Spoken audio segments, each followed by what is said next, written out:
Regular meeting of the County Commission. The San Miguel County Board of Commissioners will hold a regular monthly meeting on Tuesday, April 11th, 2017, beginning at 2 p.m. at the San Miguel County Administration Complex located at 500 West National Avenue, Suite 200, Las Vegas, New Mexico. During the meeting, a County Board of Finance meeting will take place. Any person who requires special assistance or service to attend or participate at the meeting should call the County Manager's office at 505-425-9333. This meeting was published in Las Vegas Optic on March 29th, 2017, disseminated on the radio stations KFUN, KLVF, KNMX, and KBLQ on March 29th, 2017, and posted on the San Miguel County website at www.smcounty.net on March 29th, 2017, at least 72 hours in advance of the meeting. The following agenda for today's meeting was posted and available for public inspection on the San Miguel County website at www.smcounty.net, and also available in hard copy at the office of the San Miguel County Manager's Office, Suite 201, the location noted above. So could we have a roll call vote, please? Chairman Rock Ulibarri. Here. Vice Chairman Arthur Padilla. Here. Commissioner Janice Varela. Commissioner Maria Martinez. Here. And Commissioner Chris Nahat. Here. Let the record show that we have a quorum. Everyone is in attendance. And Ms. Varela, Commissioner Varela, would you care to lead us in the Pledge of Allegiance, please?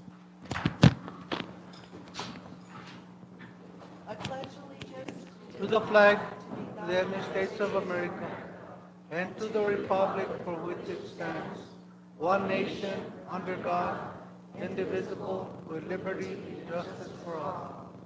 I salute the flag of the state of New Mexico and does resemble a perfect friendship among the united cultures.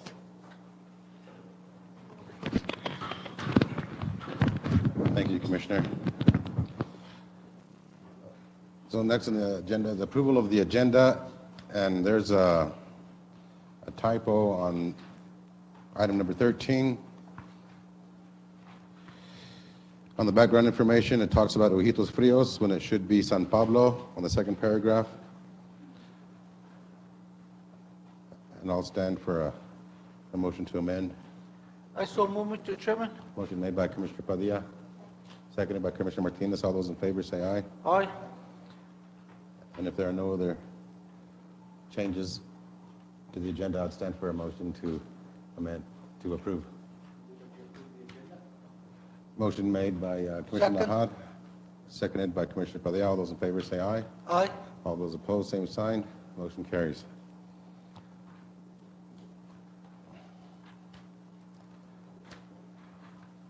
That's on the back side. The approval of the minutes for the meetings held on March 14th, 2017.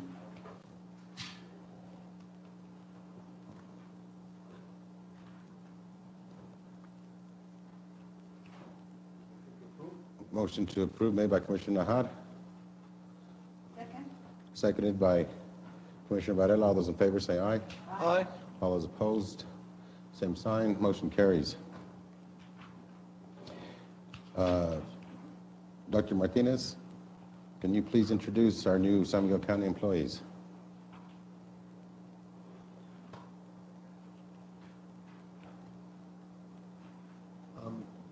Mr. Chairman, members of the board, we have one new employee.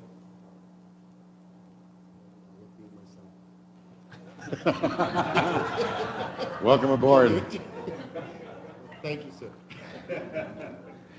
And I'm really excited about your enthusiasm, your hard work, and what you've shown so far, your dedication to the county, and your excitement, your energy gives me a lot of hope for the future of this county. Thank you, Dr. Martinez. We're going to move to the public input portion of the forum, and I'm going to go ahead and read the rules of engagement every now and again. Individuals wanting to speak or address the commission during a public input must sign in on the public input form prior to the commission approving the day's agenda. Recognized speakers are allowed to speak on items relevant to the county business and responsibilities. In order to promote orderly, efficient meetings respectful of everyone's time, county chairman may recognize there's a typo in that one too. May recognize individuals who have signed up to speak. Recognized speakers will be limited to 3 minutes. Public comment period. Recognized speakers shall be permitted to speak no more than one time. No rebuttals to the comments by others will be permitted. Comments, applause, and other interruptions from the audience shall not be allowed. In order to promote orderly meetings so attendees feel safe and secure in their attendance, threatening, abusive comments that disrupt the meeting shall not be allowed. All speakers shall address the Board of County Commissioners, mention their name, and then speak on the issue from the podium.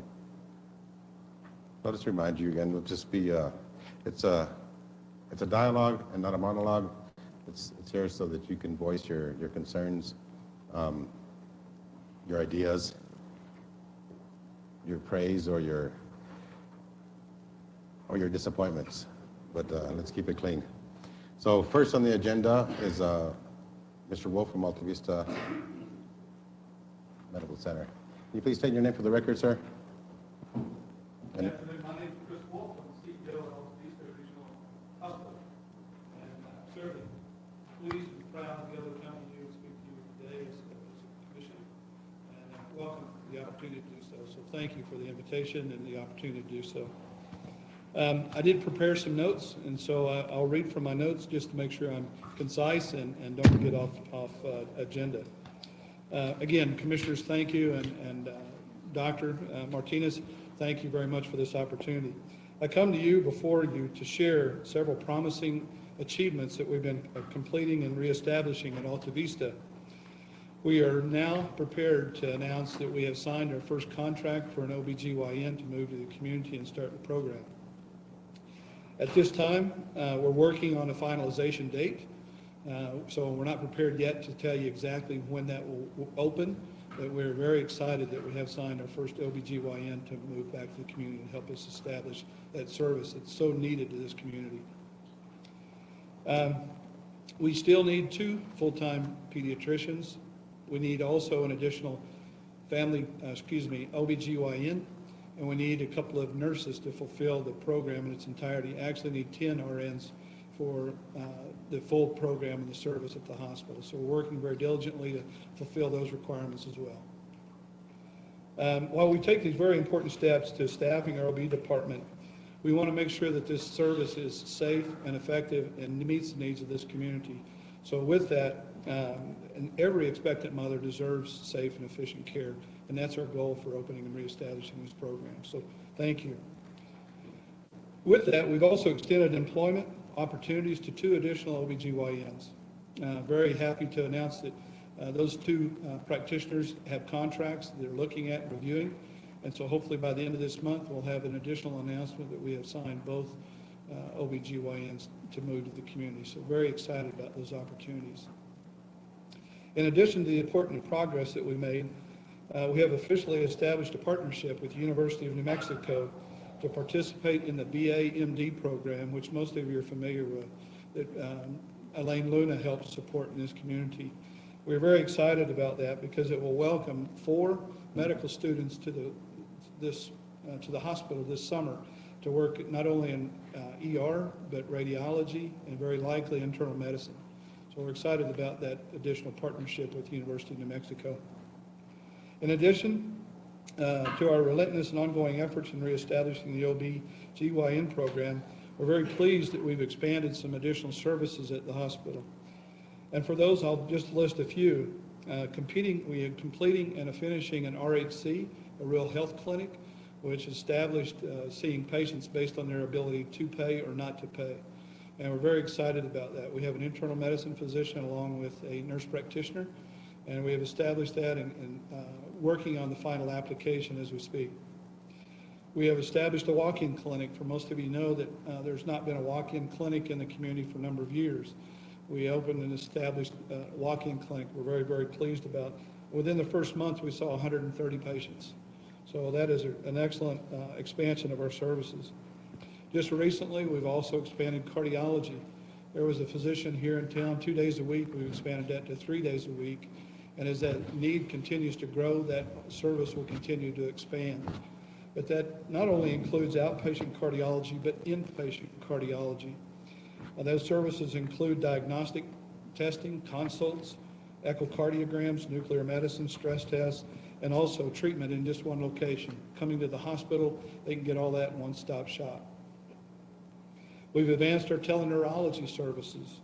We've also partnered with the University of New Mexico to quickly treat stroke victims and increase their chances of reversing neurological damages and changes. So very excited about those potential increased opportunities to treat patients. In late October of 2015, we opened a regional pain management clinic to help diagnose and treat patients with chronic pain management issues. This clinic to date has treated over 300 patients in an attempt to minimize the long-term use of medications that can be addictive. We've actively developed a plan to replace our MRI machine. Most of you know that was an old machine that was brought over with the other hospital, so it's quite dated. Works very well, but it doesn't accommodate our patient population. So with that, the cost and the upgrade of construction for the new MRI we expect to be completed in October of this year is about $1.5 million. In addition, we've signed a contract with a local resident who's gone off to medical school and residency program. Jesus Tafoya will be joining us as a family physician in the community beginning sometime in the August timeframe. I'm very excited to be able to bring and recruit a local individual back to the community. And these are just a few of the efforts that we've gone in the last year to try and succeed and provide the services and the medical services needed for this community. And I'd be remiss, and I'm extremely proud of the care we do provide. I want to recognize just the staff of almost 185 employees at the hospital and the medical center that we support. But I would be remiss not to mention the great work that they do. And also, you may or may not be aware that our payroll is in excess of $15 million a year. Our capital investments just last year were almost $250,000. We paid roughly $1.6 million in taxes. We provided over $6 million in uncompensated care. And also the local dollars spent and charity donations were over $640,000. So in our total community contribution and investment was somewhere in the neighborhood of $24-25 million in a single year. And I want to express just my sincerest gratitude to this body for your continued support. Together we can continue to improve the health and well-being of our community and to its members, and ensure Las Vegas is an attractive community in which to live, work, and play for years to come. Thank you. Thank you, Mr. Thank Wolf. you very much. I had a sit-down meeting with Mr. Wolf this morning, and we were talking about issues, and hopefully this will be the beginning of a dialogue about issues and the concerns of our community members and how Alta Vista can help us solve those concerns. So Alta Vista used to come to every commission meeting and present every second Tuesday of the month. And then when we lost the ability to run the energy funds through the county, Alta Vista stopped showing up. So I'm glad you're here, Mr. Wolf. And I'd be welcome to come anytime. I'd certainly be willing to present anything you need from an ongoing basis. Thank you. Thank you.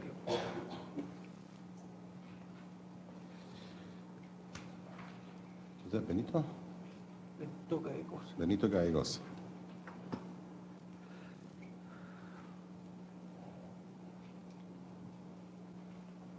Good afternoon, Good afternoon. County Commissioners. Can you state your name for the record, please, sir? This is Benedito Gallegos, and I'm here today in reference of the CR 45 County Road that's right by the Canadian and the Mora River. It's west of the Canadian River, Mora River, and the north of the Canadian. This place, it's in San Miguel County, and the Mora County has been maintaining this road ever since the 1800s, and it's a school district road. And before the schools were in the rivers, you know, the Mora River and the Canadian, and then they moved them to the Alamito. Alamito is where the school district, Roque Martinez, started moving the people to Alamito. From there, it's about 20 miles southeast of Wagon Mountain, Alamito. The school was there until the 60s, 1956. The school was in the ranch, and then after that, they started moving them to Wagon Mountain. And so they moved all the kids to Wagon Mountain. But Mora still kept these roads maintained. They've been maintaining them ever since I was born. They've been maintaining it. I know 5 people that have been working for Mora County and the graders. And right now, Bozo and Alfredo Misco is the one that's doing that. But now, later now on July, I guess changing administration, Ben Sanchez and Johnny Espinosa. Johnny Espinosa is the county commissioner, Mora, one of them, and Ben Sanchez is the manager. So Les Montoya was here. This started on July, and I got a phone call from Johnny Espinosa on late July and told me, we're not going to be cleaning those roads up there. We need documentation, and we're not going to be moving that. So I went to Ben in July, and then I came over here to Les, and Les said, I'm going to see what we can do. So we started working on this, and then Les left us. But I have a letter here from Les that it refers back to, I left a copy to the county manager, and it refers back to July the 23rd, 2010. And that's why I'm here today, to ask the county commissioners to see what we're going to do about this. In January, I went to Ben, to the office in Mora, and I told him, well, you haven't returned my calls. I've been calling you for 5 times. What happened? You haven't called me. And then he said, well, and then he got on the phone and he said, he called Bozo, and he said, Bozo, I want for you to go clean those roads. I want for you to go clean those roads, please. And then what's the situation?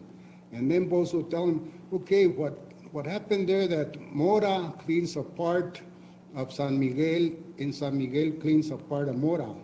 That's an understation that I have understanding for years. We're going back to the 1800s, before then New Mexico was a state. And that's what happened, and they've been doing a good job. I don't have any complaints on Mora. When we have disaster, we had a disaster 2 years ago. We had 6 feet drapes up there at the ranch, the bancos that we call, and it was a disaster. Mora itself got some people and cleaned it. So they've been doing a good job. Mr. Gallegos, I believe we talked about this in our last meeting. This is Road 45 that we're doing that memorandum of understanding with Mora for us to take care of some of their roads and they're to take care of some of our roads, as we've been doing in the past. That was in our last meeting, ¿verdad? Mr. Chairman, Yes, ma'am. Commissioner Espinosa, Johnny Espinosa, road superintendent for Mora County, called me on this, and he said there was some kind of a co-op agreement between counties that I believe that Mora cleaned that part of the road, and in exchange, Mora cleaned the part of the road up in Gascon that went into, actually, it went into Mora County, but San Miguel cleaned that part of the road in exchange for the work they did in his area, Mr. Gallegos' area. Yeah. So I don't know, I told him, I asked around, I don't know if there's any written agreement. I understand it was more like a gentleman's agreement that used to. Yeah, and the manager can enter into a memorandum of understanding to put it on paper, because I'm aware that we've been helping them, they've been helping us, and there's no reason why we can't continue that. And perhaps our manager can put it on paper and a memorandum of understanding, and if you just want to leave your information, and we can get back to you and let you know what's happening there. Good, because the manager is willing to work with me, Ben Sanchez. And we are too. Okay, thank you very much. Thank you, sir. Appreciate your people. Mr. Lorenzo Flores.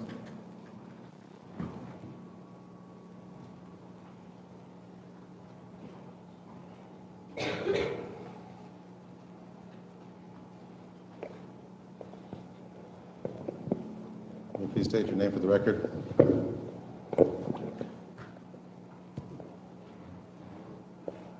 Lorenzo Flores, ¿cómo están? You know, with all due respect to the CEO from Alta Vista, Mr. Wolf, I believe that the more you run over a dead cat, the flatter it gets. It's good to listen to him explain the incoming services for the community and how much they've done for the community and the $15 million budget they have, but I wonder how much of that money comes to the local workers there. But getting to why I'm here, I'm concerned about the medical attention we're getting there. It's interesting that Mr. Wolf mentioned the pain situation clinic back in October of 2015. I went to the hospital in December of 2015, and the doctor there, I was there for about maybe 7 hours. Finally, a doctor arrived, told me that I had to go into emergency surgery because I had to remove my gallbladders or something. He sent me home with one painkiller.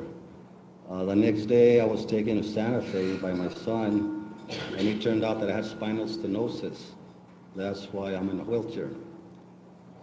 I don't know what the doctor missed at Alta Vista, that he needed to have me have emergency surgery for gallbladders. Anyway, that brought to mind Jimmy Abeta. I don't know if you guys remember him. He broke his leg, went to Alta Vista Hospital. They did surgery, they sent him home. The procedure didn't go right. He died about a week later. Daniel Sandoval, he was in the hospital for respiratory problems. They read the wrong chart. They gave him a shot. He died. Okay, right before Thanksgiving this year, a lady was sent home because the ICU wasn't open. She was buried the day before Thanksgiving. On the weekend after Thanksgiving, another lady went to the emergency room. They checked her out, sent her home. She died the next day. She was my sister-in-law. During Christmas, another girl came who had graduated from Highlands with a degree, got a job in Albuquerque. She came home for Christmas. She got headaches. She went to the emergency room. They sent her home. The next morning, her head was like a melon. She died 4 days later. She had an aneurysm. Okay, so it's good to hear the good news, but we in the community are concerned about the care that we're getting there. How long? There's no surgeons there. They've canceled surgeries. You know, we got to talk about the them with all these people that have been getting wrong diagnoses, that have died, that are not being treated the way they should. And our community invested in that hospital. That corporation from Tennessee is more interested in making a profit than providing medical care. They're putting liens on poor people that can't pay their bills for whatever reasons. They got liens on los pobres aquí on the west side around the county.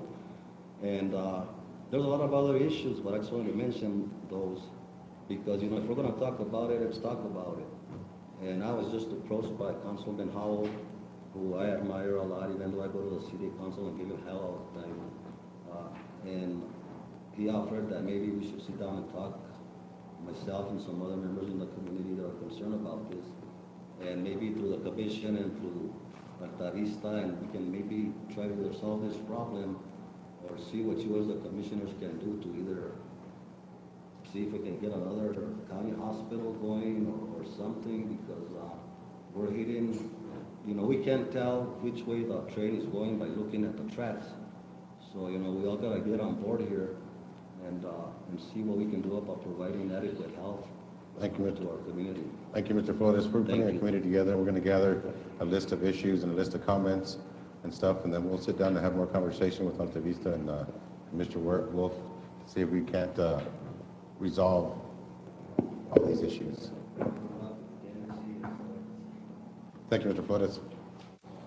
Catherine Kahn.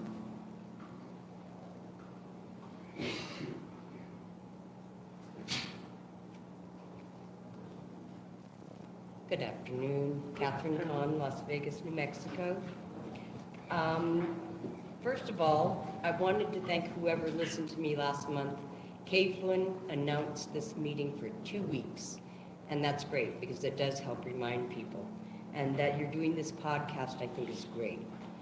The other thing I just wanted to suggest is maybe the county could give both KFUN and KNMX a copy of the CD of this proceeding, and then the radio stations could choose or decide to put it on the radio or pick out pieces that are interesting to the community. Just a thought.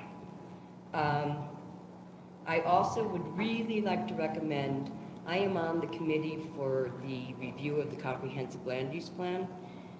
I've been on it since December. We almost had all these meetings before anyone was on the board or on the committee. Now I haven't heard a word. And when I call planning and zoning, it's Feliciano Chavez and Helen that I speak to. I would really, really like to recommend that Feliciano Chavez, our land use specialist, run this comprehensive land use review. He is going to be training with our planning and zoning commissioners. That is his specialty. He's in training right now, and that's who ought to be leading us, because he's going to be the one who has the knowledge and the information. Then agenda number 7, the Pecos ditch. I would just like to ask again, does this man, Mr. Strickland, where are his permits? Where is his plan? Because I know that when Val Kilmer wanted to do something, he had to sit before you all with his plan, which was denied. And this man is already taking water off 8 pumps off the Pecos River with no metering. Is that okay with us? Constitutionally, I don't think it's okay with anyone, because it is not in the best interest of the entire community downstream, and that they have a constitutional right, a responsibility to stand up to somebody who would do that. And on this community hospital, which I think is a good idea, I'm glad that you're talking about doing all these things and actually getting things back. I do hope that there would be a space for the midwives, maybe a birthing center or a place specific that is really calm and whatever for them to do their part as well. So if that would happen, I would be very, very happy. Thank you. I think I'm passing that. Thank you. Thank you, Ms. Conley. Connie Trujillo?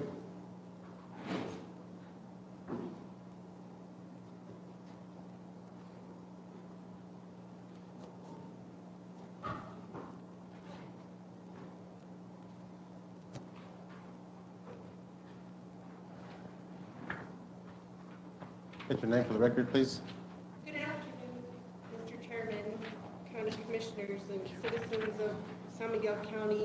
My name is Connie Trujillo. I'm a certified nurse midwife with Alumbra Women's Health and Maternity Care.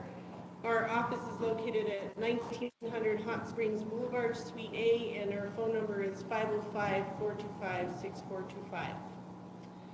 So the reason I'm here today is to provide an update on the current state of women's health care in the community, particularly maternity care, and what efforts Alumbra has made to try to alleviate the burden of this issue. On March 1st, 2016, Alta Vista Regional Hospital announced that they would be closing our maternity ward effective March 7th, giving only 6 days notice to the community providers, staff, and especially the patients. Since the closure, women have had to travel to Santa Fe, Taos, Raton, or Albuquerque to deliver their babies. The only babies that have been born in Las Vegas since March 7th have been born out of hospital or in the ER. The midwives at Alumbra Women's Health, Lisa Carlson, certified nurse midwife and family nurse practitioner, Heather Schaefer, certified nurse midwife, and I continue to provide prenatal and postpartum care in our office. We currently have over 60 pregnant patients under our care. Although we have implemented multiple cost-cutting measures, we continue to struggle financially as the reimbursement for prenatal and postpartum is much less, if we are not able to attend the deliveries.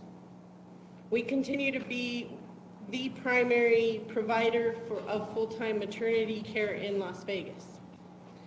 Since the closure of the OB department, we have incorporated a nonprofit called Alumbra Cares to help address the financial constraints now imposed on our practice. The mission of Alumbra Cares is to create a sustainable healthcare system that improves the health and lives of women in northeastern New Mexico. We are currently in the process of raising money so that we can transition all our operations from the for-profit Alumbra Women's Health to Alumbra Cares. And we have also sought grants for assistance in recruiting and possibly employing physicians in the future through Alumbra Cares, utilizing our current status as a National Health Service Corps site, which allows assistance for loan repayment for providers. The handout I have provided shows it's some data analysis that we did looking at the number of women of childbearing age that live in, are served by specific hospitals. And some of them are in the state. The OB departments have been closed. And how far these women now have to travel now that those OB departments have closed. The findings show that the women from Las Vegas and surrounding areas are disproportionately affected, well beyond that of the other communities in the state and nationwide, because of their loss of OB services. So we've got almost 7,500 women who are between the ages of 15 and 50 that have to travel at least 60 miles, and that's a lot. As an aside, the Political Science Department at New Mexico Highlands University is currently conducting a more qualitative study of the impact of the OB department closure on the community, and the contact person for that study is Dr. Elaine Rodriguez. I would just like to close by saying it's time for the community to take charge of their healthcare system. The local OB department closed without anyone knowing it was even a possibility. Community leaders were unaware there was a problem. Privately owned sole community hospitals need to be transparent to the community that they serve, especially in times of need or downturn. These same hospitals need to create contingency plans with county and city governments for potential loss of crucial services like the loss of our OB department. It is time we work together and hold the hospital accountable to the community they serve. Thank you. Thank you, Mr. Hill. Manuel Garcia.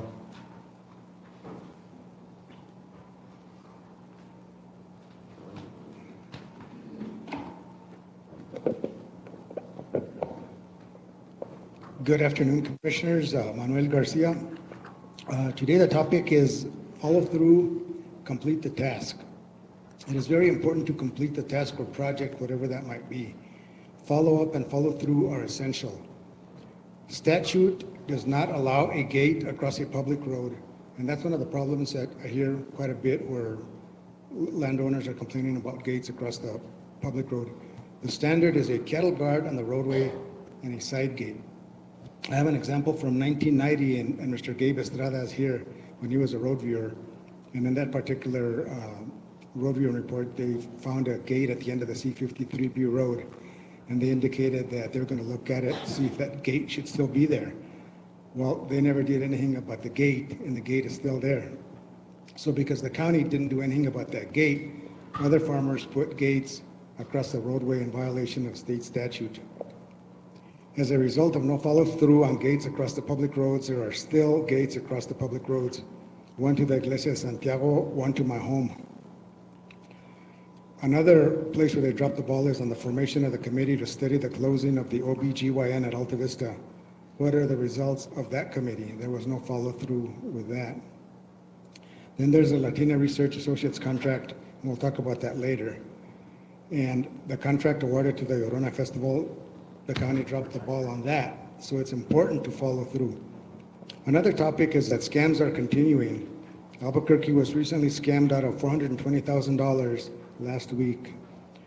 An official-looking voucher bill with fraudulent bank routing number was sent to them because they have a lot of construction, and Albuquerque paid out $420,000 on a voucher that looked official, but it had a fraudulent bank routing number, so be careful on that. That just happened last week. We will be monitoring the county's adherence to state law and policy. This is one of the most problematic areas. The county management and staff are very weak in state law and policy, and that is why it was so important to hire a county manager that could understand the laws of the state and is willing to comply with those laws. We will also be monitoring selected projects to make sure that the statements of work are completed. That's another weak area. Road projects will be scrutinized. San Miguel County has a practice of robbing Peter to pay Paul. Favoritism, politics is not the way to execute county projects and county management. And the practice of trading, blading and grading for hunting privileges has got to stop. Thank you very much. Thank you, Mr. Garcia. Joan Cohen?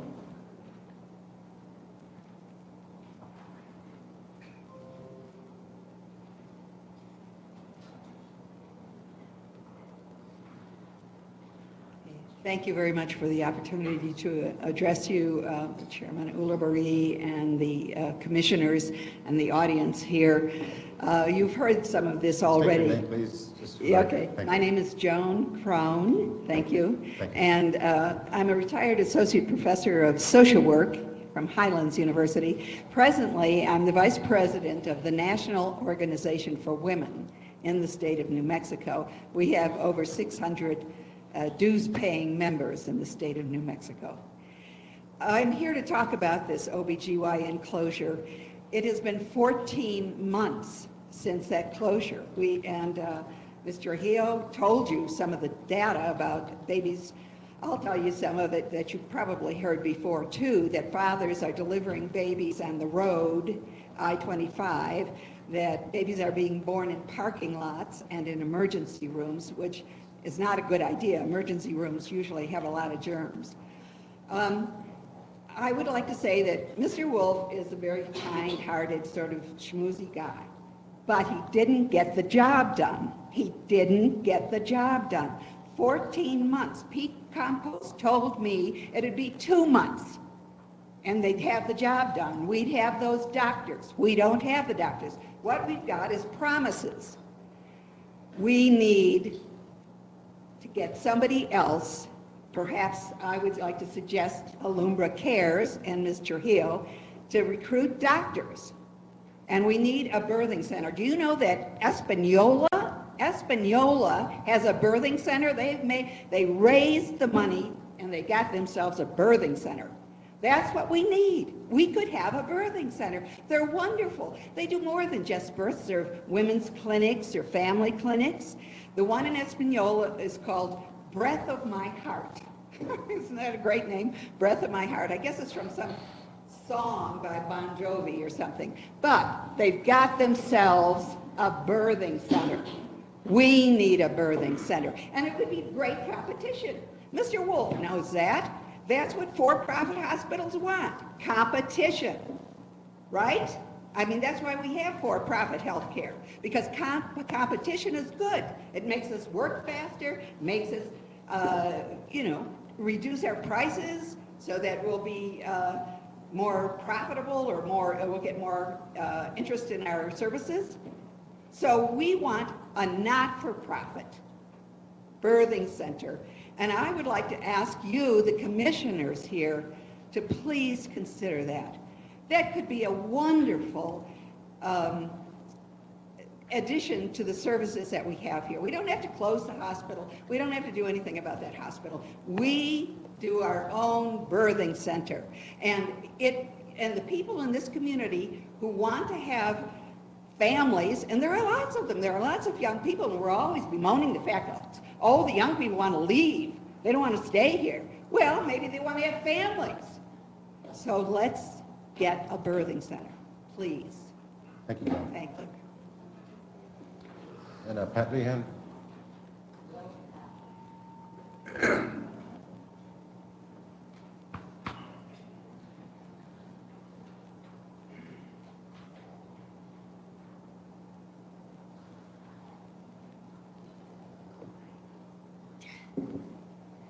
Patty in Las Vegas, New Mexico. I really am standing on my toes. Good afternoon.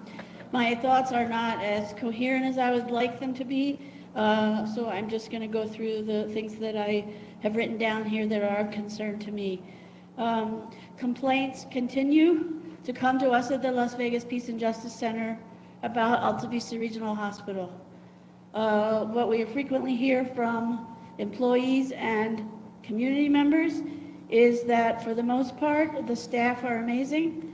They have trouble with administration, short staffing, people not responding when they ring the nurse's bell or whatever. It's endless. It really is endless. This is long before Mr. Wolf.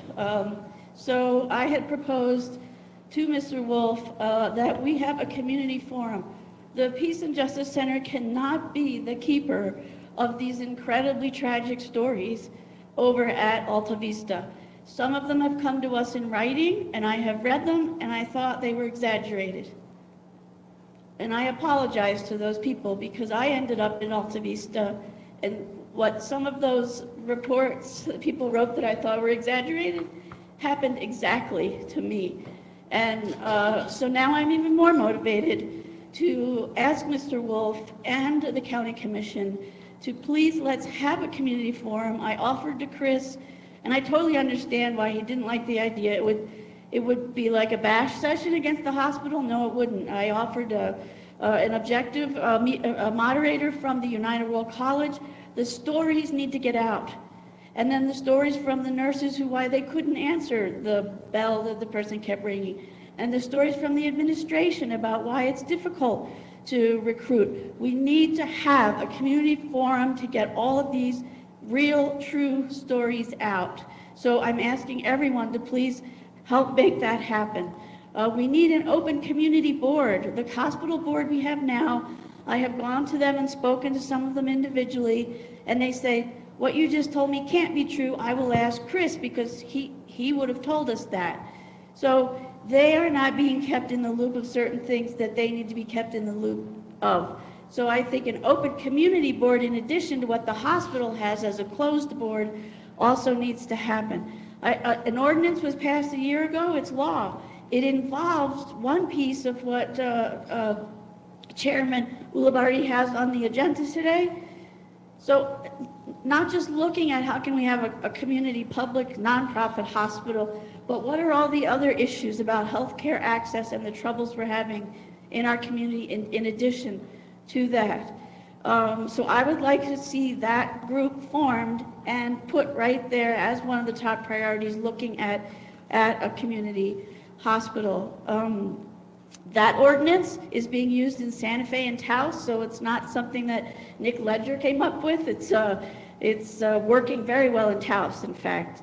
And I'm always glad to hear how much Alta Vista contributes to the community and the financial figures. However, if you put that uncompensated care dollars and the donation dollars up against the lawsuits and the liens on people's homes in this community, they don't match up. So if you go to nmcourts.gov and put in San Miguel Hospital Corporation, you will see that we're actually losing, not gaining money from Community Health Systems, the corporation and quorum that own Alta Vista Hospital. I also was at the July hearing, the New Mexico Legislative Interim Committee on Health and Human Services.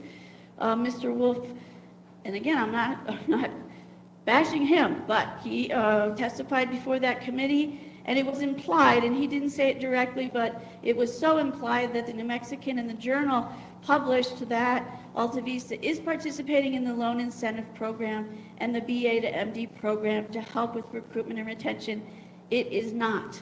I have been the community assistant for helping with the BA to MD program for a number of years. They do not participate. They used to. I have here the day before that hearing, the loan incentive program list from the national database.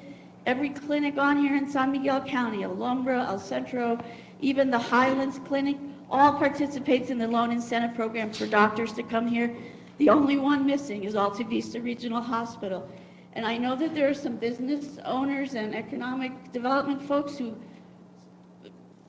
have a hard time believing that because it's Chris, nice guy. I have to remind everybody, Chris is not Alta Vista Regional Hospital. Wayne T. Smith in Tennessee and Quorum LLC are Alta Vista Regional Hospital. So we have this nice guy who people believe, but he is an employee. He is a CEO, but he is not the one making these decisions, and we have to get real and look at the larger corporate structure and the privatization that's causing a lot of damage in our community. And I assume is my time up? Yeah. Okay, I'm sorry, I don't want Connie, sorry. Oh, I'm just wanted to reassure you. I had a discussion with Mr. Wolf just this morning. Yes. About holding a community forum. Yes. And getting all these stories and putting them together and finding solutions. This committee on the resolution of 04-12, 2016. Yes, that one. I'll be heading this committee. We'll have our first meeting in the first 30 days after this.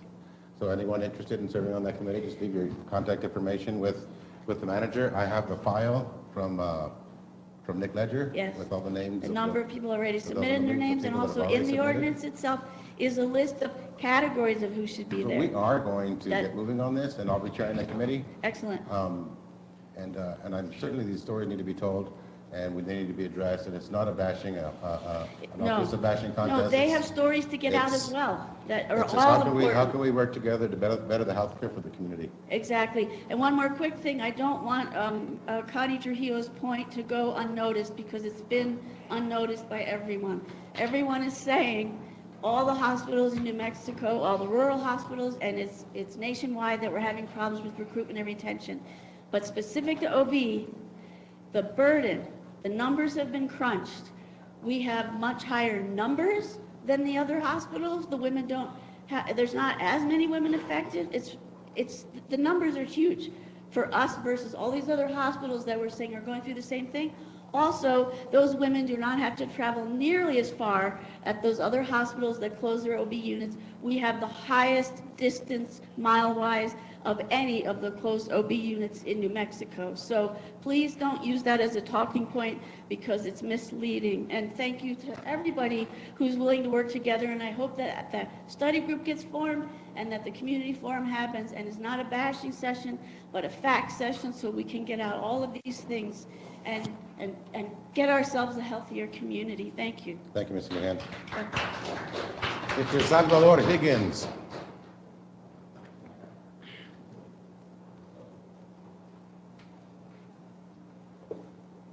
Muy buenas tardes a todos ustedes, señoras y señores aquí. Yo hasta viniendo aquí, bueno, 7 años pasados yo estaba a favor de fracking. Yo no sabía qué era el fracking. I did not know what fracking was all about. When I learned with all these people are fracking, I don't want fracking no more. I want to live in this world, and I don't want this world to end. For the Iranians que está de Colorado viniendo, dañando the water to all over the world, all over United States. So, aquí vengo yo a decirles que, first of all, I want to say that the best hospital for me is in Albuquerque. I'm alive here because I'm going to Albuquerque to the hospital. And before I was going to the hospital, I went to tell the city here how the water in this city, because if I die, they can have water to benefit with all the wells that I was telling the city. They listened to me at all, never. Now, al último, fui a la ciudad allá, y también me fue muy mal, no como aquí ustedes, gracias a ustedes que firman mi nombre, y tengo chance, allá no, allá pronto quitaron el nombre, no pueden ni hablar. Y les dije, será el último que yo no vuelva a contar con esta ciudad más. De esto que quiero ayudarles yo. Bueno, yo pertenezco a Nuestra Señora de Dolores y la Inmaculada Concepción, la iglesia católica que tengo aquí en Las Vegas. Y pertenezco a ir a muchas cosas de la iglesia, Legion of Mary. Ahora los últimos de este mes me fui a Ratón con Legion of Mary, nos fuimos allá. ¿Cómo me gustó? Yo nunca había estado en Ratón, la ciudad de Ratón. ¿Cómo me gustó? Me gustaba mucho para vivir ahí, porque dije yo, cuando los llevan al Albuquerque, a los hospitales, no la hacen en el hospital, los mandan a Denver, Colorado. Ahí están mejores los doctores y hospitales. Y dije, qué bonito estar cerquita de allá, pero no, dije, fue un desánimo para mí ir ahí, porque dije, con este fracking que están haciendo, ya Colorado está todo dañado de estas norias, está Oklahoma con los temblores de tierras, earthquakes and everything that is going on, and in the world. Now we're going to go into 100 years next month with the Blessed Mother of Fatima. And he said, be praying for Russia and the United States to don't have a war. God is going to end the whole world. And that's what I've been doing, praying and praying. Yo sé que ustedes aquí, los que estaban aquí más antes, están contra el fracking. Espero que ustedes, las nuevas que están aquí, sigan con esto, porque, y no nomás ustedes, tienen que ser the whole world. The whole world has to go through all this to don't end this world. So eso es lo que quiero decirles. Aquí está tu papá, yo les doy una noria, y ojalá y que nunca venga ese daño de esa mina de Colorado, a echarles agua a perder a ustedes, en las manuelitas, y todos los que les han ayudado en esto. So eso es lo que tengo que decirles. Y si quieren que les cante una canción, yo se las puedo cantar. Ya no tengo tiempo. Pues esta canción no lo voy a espantar, pero les voy a decir la pura verdad. Porque en el mundo anda el diablo celto. ¿Quién conoce al diablo? Que hay Dios y hay diablo. Diablo nos quiere a todos al infierno y Dios nos quiere a todos al cielo. Y acabamos de ver lo que ocurrió ahora, en ese caso de matar a esos padres en la Iglesia Católica, lo que nos ocurrió, qué cosa tan horrible es esta. El diablo nunca duerme, ni en el día ni en la noche, por eso yo seguro, cuiden su vida. Él está en corajes, Él está en rencores, Él está en todas partes de nuestra soledad. Él está en rencores, Él está en todas partes, Él está en todas partes, en este mundo acá. Por el mundo yo andaba, perdido y sin dirección, nomás porque me faltaba Jesucristo en el corazón. No se dejen engañar con las cosas que no son de Dios, porque si es que se dejan, su alma la irán a perder. Gracias, señor Higgins. Gracias. And that will conclude our public input portion of the meeting. Also, just real quick, the San Miguel County Commission meeting is being broadcast live through cable, audio, radio, and internet mediums. Your attendance and participation may be included in broadcast during any portion of the San Miguel County Commission meeting, so know that you are being recorded. Next for new business, San Miguel County Board of Commissioners went on a retreat recently to Albuquerque to build vision, to build unity, and to plan for what this commission is going to do for the next year or so. So I'd like just to present to you some of the language we came up with and some of the ideas.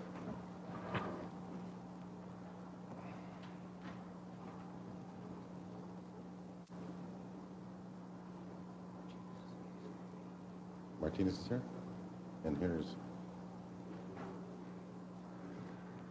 and water. We'll leave time for the water. Okay. So our mission statement is protección de nuestra gente, cultura, educación y agua. Our vision statement. The San Miguel Board of County Commissioners finds the strengths of its vision and the traditions of our community and cultures. Our vision is to provide this county and our citizens with the best possible leadership and service we can provide with the resources in our possession. Our greatest assets to accomplish this are our culture, our employees, and our citizens, and their input into the decisions that we make to guide our county. With these valuable tools in hand, we intend to collectively work with you, and as a commission, using our compassion and individual strength to rise up and lead our community in a manner that is transparent, fiscally responsible, to create our own social and economic destiny, and to leave the generations to come with a legacy of grounded and focused in our traditions, values, and cultural diversity. This is our duty to you, the citizens of this county. The focus of our vision stems from your stated desires.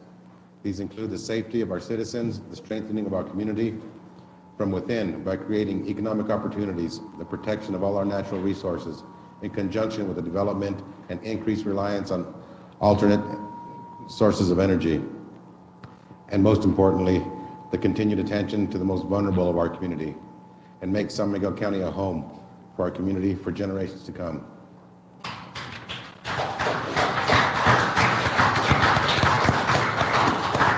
So this commission is going to be an active working commission.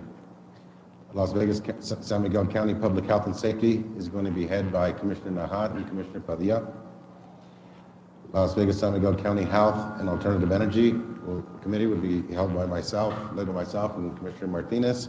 And of course, Janice Varela, all the acequias and all the aguas and all the surface waters will be protected by Janice Varela in her committee.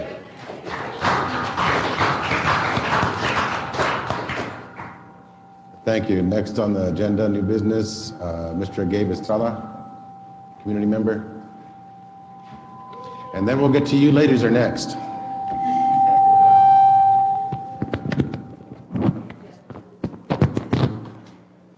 Mr. Chairman, members of the commission, thank you for giving me this opportunity.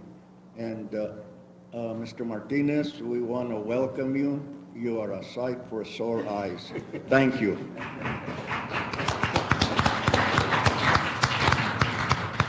I think you have the most elite commission that I can recall in my long years, and I hope that you will represent them and this community and the youth to the best of your ability. Thank you.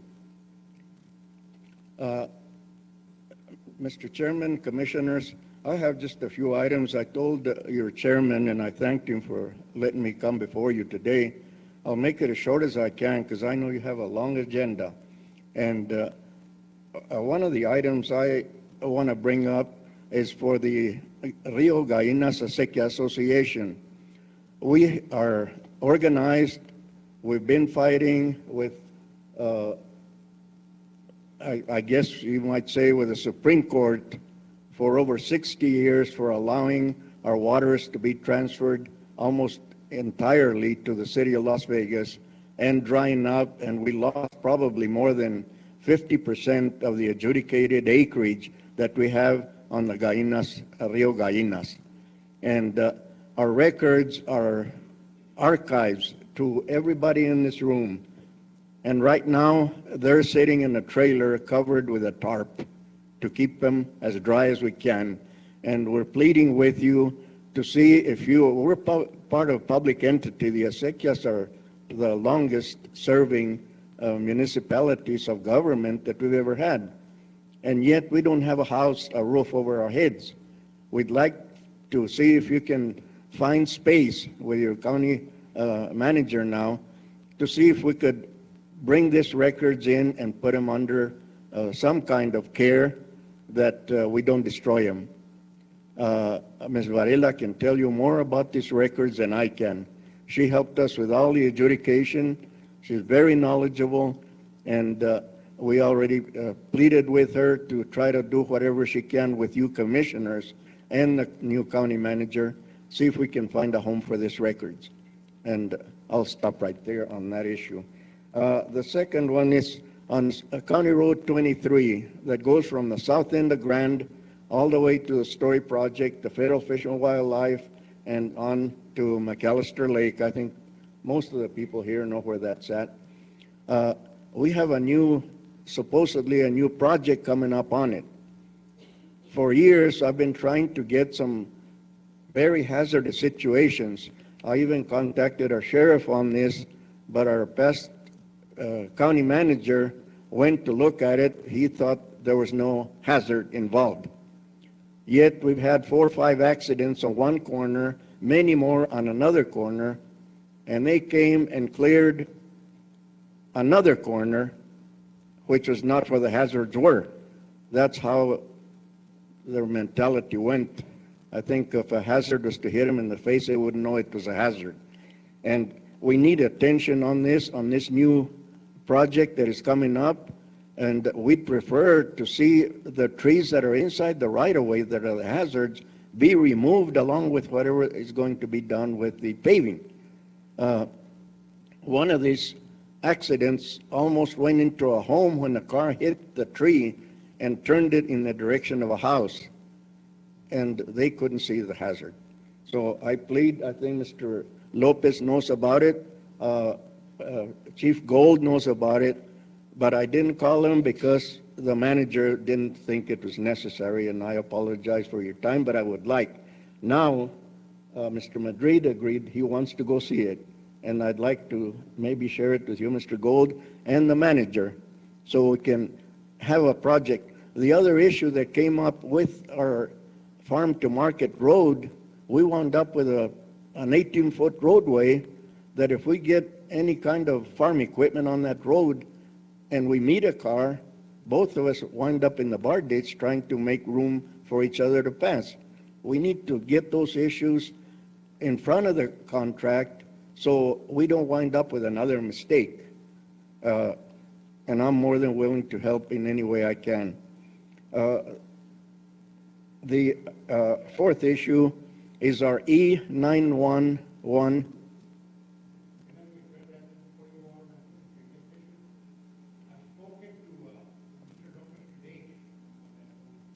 Because another one of the constituents in that area, that's my district, had some concerns about the culverts. And what Mr. Lopez tells me is that they're in the process of doing the design work right now. So I would suggest that you meet with Mr. Lopez. And those are part of the issues that have come up, and those are part of the issues that he's going to address. Yes. Okay, and if we need to, I'll be glad to go out there with him, and Mr. Madrid and Mr. Lopez, and then see if we can. I know exactly where you're going, talking about that turn where you go and the trees are growing in from that trailer park into the road. Is that the one? Yes, sir. All right. We'll go meet and address those. And I thank you, Mr. Nahar. I know I had talked to you and you said you're more than welcome to come and look at it, and we really welcome you. Thank you so much. The other issue on that road where that blind corner is, you acquired some right of way from the railroad to widen that turn because it was a completely 90-degree turn, and we needed a little more radius to make a safe turn. And the railroad contracted and put up a beautiful chain link fence, and it's probably closer than from here to your attorney. And we need a sign with reflectorized arrows and to try to keep maybe a barrier to keep the people from running into that brand new fence. And I think Mr. Lopez has already seen this, and I think Mr. Madrid has probably helped with the negotiations on it. So those are issues that we need to try to protect what we already have that is good. The E911 enhancement program was installed many years ago, and we're having problems with a neighbor. I think Mr. Lopez knows he has erected a sign that was installed by the E911 program, and it's been taken down 3 times. And this man seems to have no respect for county property. This is public property, and I think we need some action to let him know that he cannot do this. We had a neighbor that had a problem, and the sign was removed. They said, don't pass this particular sign. This is where the neighbor was having a health problem. She was an elderly person, and she eventually passed away. But these signs are important because the emergency vehicles, the sheriff, the state police, the emergency ambulance and so forth, they go by these emergency signs. And if they're destroyed, they don't know where to go. We had to chase an ambulance 6 or 7 miles around the loop to try to get them to go to the right place. And this is wrong. I think this person needs to be addressed legally, and I don't know what the consequences or how the wording would come, but your attorney can figure that out. The last item I had here was in reference to a road issue in Cow Creek. This is in Ms. Varela's district, and it's at the junction of Cow Creek and where it goes to El Torito or Bull Creek. Years ago, there was a subdivider that did not respect the ditches, and he created a pond that almost wiped out the ditch. And consequently, these people that have adjudicated water rights don't have a means of getting the water across the road to service 7 or 8 parciantes that irrigate below there. And the person, give me his first name, Richard Valencia. I was hoping he'd be here today, but I didn't realize Ms. Varela was out of state, and neither one of us called him because I thought he might contact you to come with you or attend the meeting.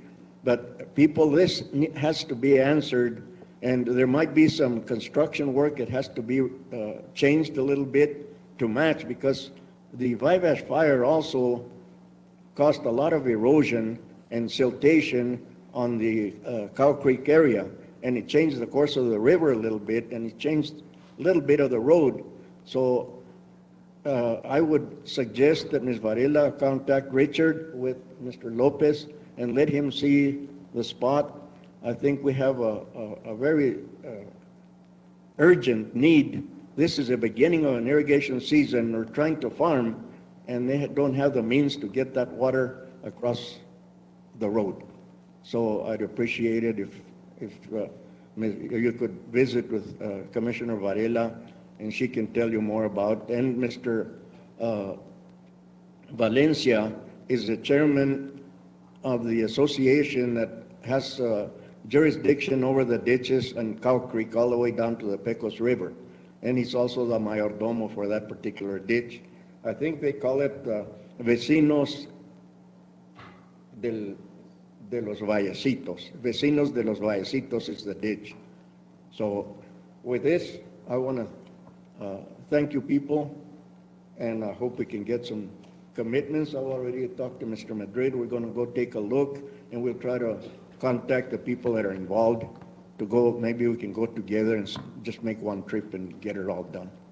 Thank you so much. I appreciate your time. Mr. Estrada, I want to thank you for your decades of dedicated service to this community also.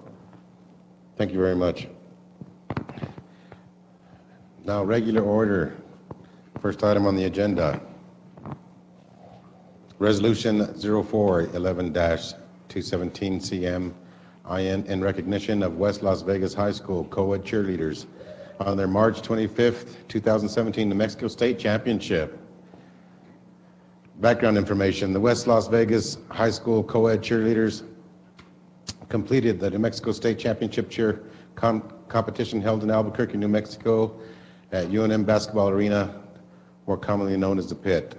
This competition was held on March 24th and 25th, 2017. On March 25th, 2017, West Las Vegas co-ed cheerleaders were named the New Mexico State champions in the A4A co-ed cheer division. Their coaches, Isabel J. Cavazos and Lawrence Valdez, Liz Herrera, assistant coaches. This is a resolution in recognition of their achievement and is presented for consideration. And I think it's very important to recognize whenever our youth go out there and accomplish something like a state title to bring home to Las Vegas. It makes us all very proud, and therefore we're going to recognize you, ladies and gentlemen.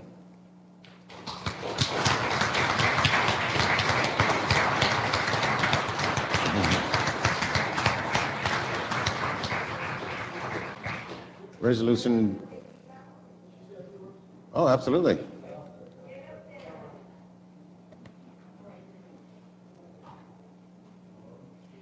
Thank you for bringing us here. At our whole team couldn't all make it. We have some that are in other sports, but yes, this was our second time we've won state. We are in the co-ed division. We have 3 guys on our team and 20 girls. They practice hard all year long. They have to compete, not just go to state and compete up there, but they have to actually do competitions around the state before they go to qualify. And on top of that, keep up all of their grades and cheer for every other sport that there is that our school has. So I'm very proud of the whole team, And I always like to thank our parents because they are the backbones of our whole team and lend us their children throughout the whole year. But I want to thank you guys also for recognizing us because it's a great thing that these kids accomplished. Believe me, it's our pleasure. Thank you. So,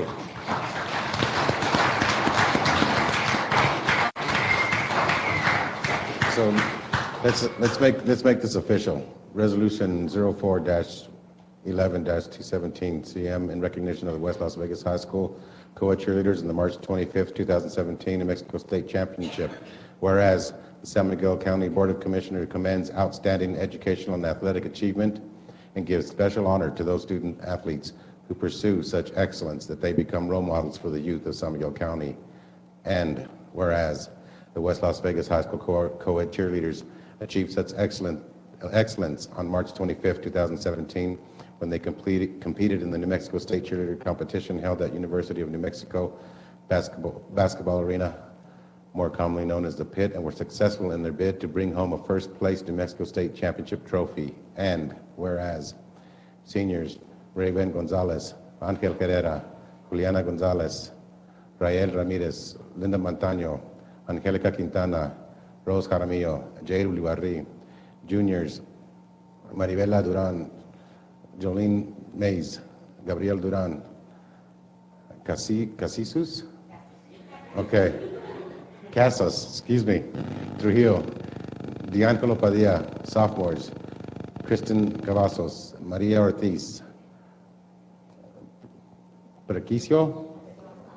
Preciosa, I'm terrible, Chavez, Amelia Madrid, Kennedy Branco, Christina, what is that, Branco? Blanchal. I say it in Spanish when it's English, and I say it in English when it's Spanish. Cristina Garcia, Celia Lavato, Olivia Gallegos, and 8th graders. Angelina Garcia and Julian Lucero are held to a strict minimum grade point average of a 2.0 by the New Mexico Athletic Association and have surpassed that requirement by posting an average grade point average of a 3.57.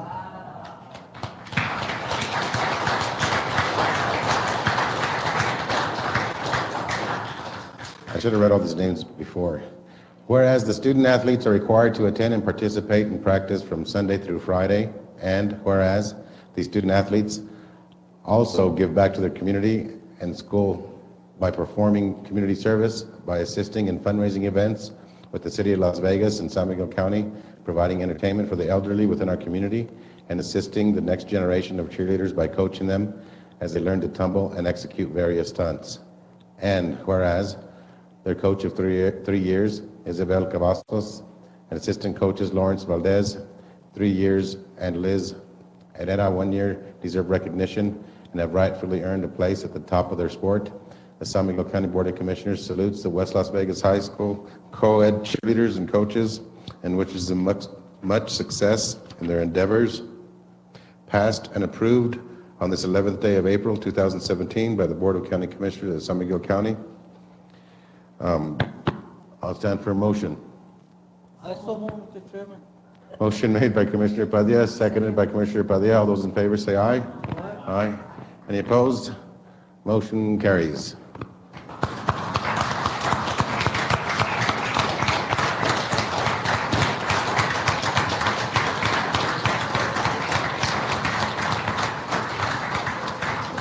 And we'll sign this, and the manager will make sure that every one of you get a copy of it, okay?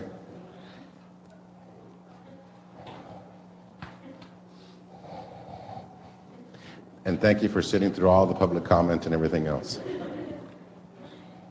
I would like to say to the cheer team, thank you for bringing back this kind of program to Las Vegas.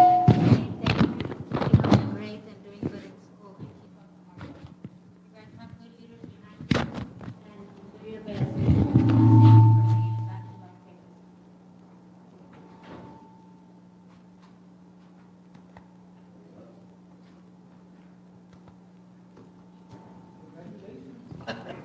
a lot of work, I know that. Thank you to the coaches. You sacrificed a lot too, so you have a lot to do. People, young people, keep up the good work. Thank you. Warden, is there anyone back there? Can we turn down this microphone? It's really, really loud. We get a lot of feedback on this mic too. Okay, on to item number 2, San Miguel County Housing Authority, HUD Section 8, Annual Plan. Betty Valdez. Thank you, ladies and gentlemen.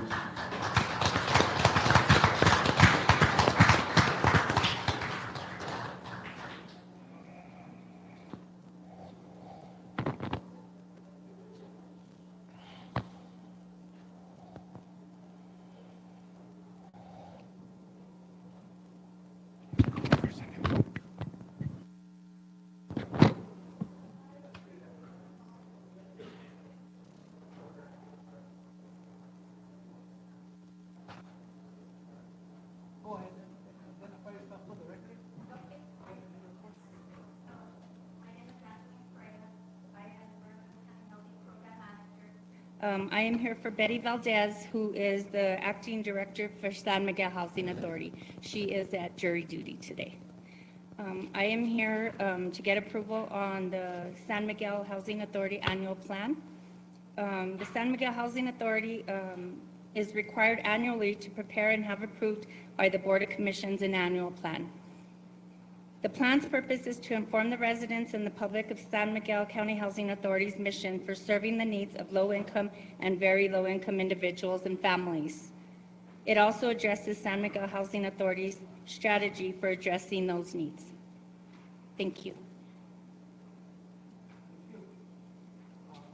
At this time, I'll stand for a motion for approval. Or the motion for approval? For approval. Okay, Commissioner Varela makes a motion for approval. Seconded by Commissioner Nahar. All those in favor signify by saying aye. Aye. Opposed? No opposition. Motion carries. Thank you. Thank you.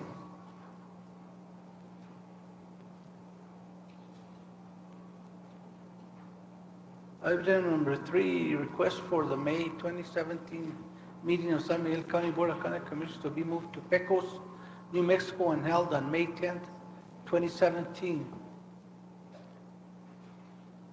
Any questions on that issue? One of the purpose for the meeting is to regulate the Texas basketball team who won the league. That's one of the reasons.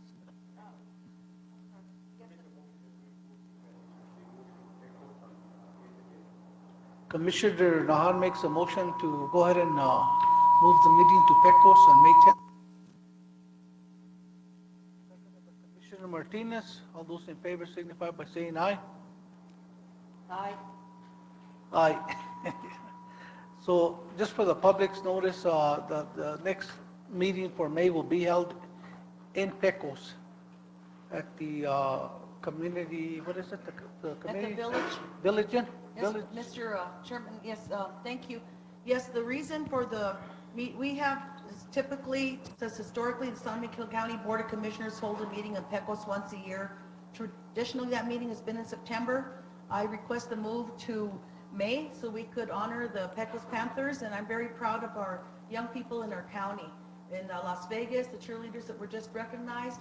In Pecos, we also had the cheerleaders that won a state competition for cheering. We've had our cross-country team win state. But the big news here is that the Pecos Panther basketball team won a state championship after 51 years of drought, so to speak. Good. So we're going to move it. Yeah, so my father was an assistant coach back then, and now he's about this big and young, but and smooth skin. But we're very proud of our young people in our communities, and this is our wealth and our treasure.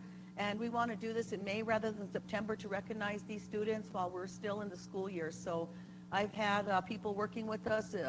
Mercy Lopez, who is a writer, works for the Las Vegas Optic, is from Pecos, working with me with a team to get a resolution. So that's the reason for the move, and we're very proud of our young people. And that's the reason for the change of location in May. Thank you.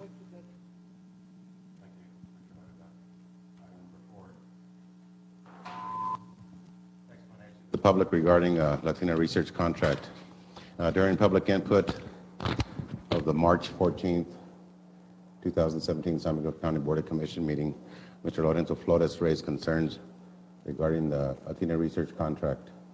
At this time, San Miguel County Board of Commissioners, Chairman Ruckley, myself would like to address those concerns informally, for information purposes only, and I'm just going to read from a statement.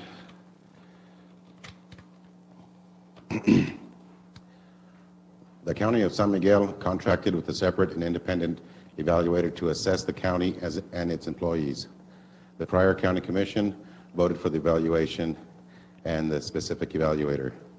However, unbeknownst to that commission, and without a vote to postpone or hold the evaluation by the commission, such was done and the evaluation was put on hold indefinitely. It is unclear why the evaluation was put on hold. The county's delay and hold in timing of the evaluations did not, however, change its contractual obligations with respect to the evaluator, who already had conducted research and prepared the necessary documents to proceed with the evaluation. The county has no other choice but to fulfill its duty set out in the contract.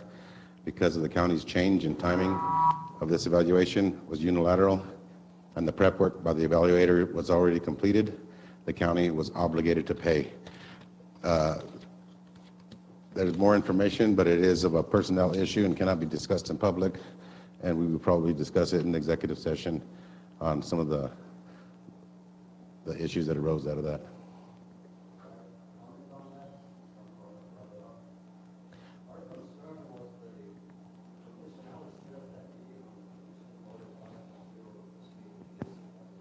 There's a 4-1.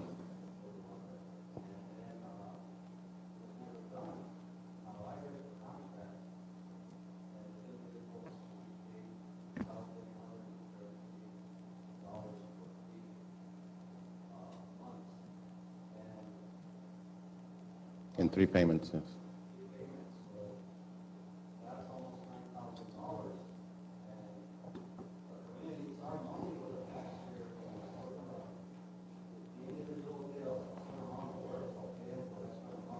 And she was paid for the work she did. She was not paid in full.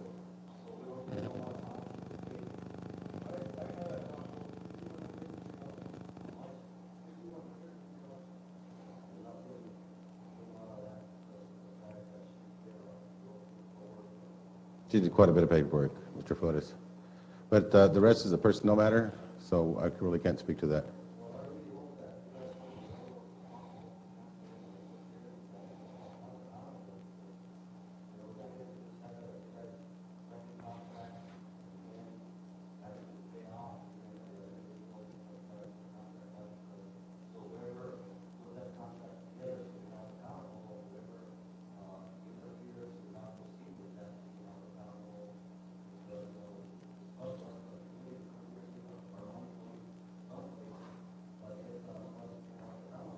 I understand your concerns and your frustration, and I hope the statement that I read satisfies you to some extent.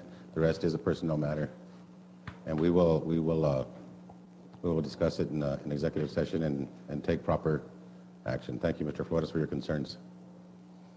Item number 5, request approval from the San Miguel County Board of Commissioners to proceed with exploring the possibility of construction and operating a hospital in San Miguel County area.